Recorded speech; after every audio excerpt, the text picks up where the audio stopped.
There are over 6 billion people in the world, and many have stumbled upon the question that challenges the purpose of suffering. They ask themselves, what is the meaning of my suffering? And as a result, many have developed an answer and shared it to others.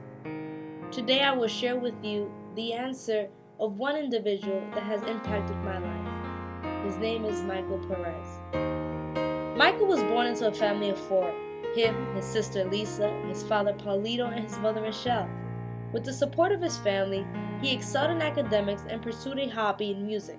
Until this day, he continues to play trumpet, and this is how Michael and I met, through the Visual and Performing Arts program of our high school.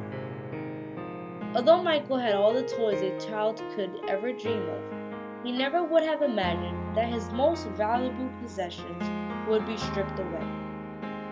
It was the beginning of his adolescent years in which his life took a drastic turn.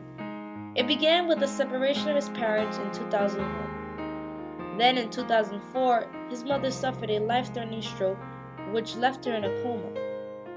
A week later, Michelle Lemansky Perez passed away. As a result, he and his sister were left under the guardianship of his grandmother, Janina Lemansky. Meanwhile, his father Paulito had been incarcerated from 2004 to August 2006 and was court-ordained to return home to the Philippines, where he currently resides today.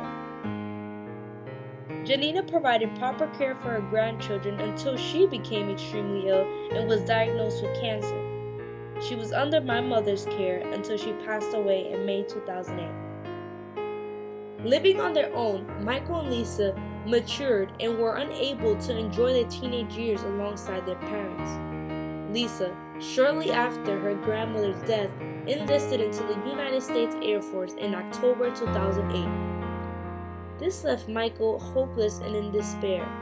Yet within himself, he began to embrace the words of Jesus, which states, "Blessed are those who mourn, for they will be comforted."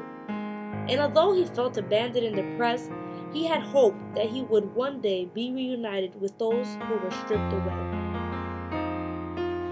In agreement with Viktor E. Frankl's book, Man's Search for Meaning, he states, "We must never forget that we may also find meaning in life even when confronted with a hopeless situation, when facing a fate that cannot be changed. For what then matters is to bear witness to the uniquely human potential as its best, which is to transform a personal tragedy into a triumph, to turn one's predicament into a human achievement. When we are no longer able to change a situation, just think of an incurable disease such as inoperable cancer. We are challenged to change ourselves." Michael began to see every situation in a different perspective. He began to change, and as a result taught me a valuable lesson.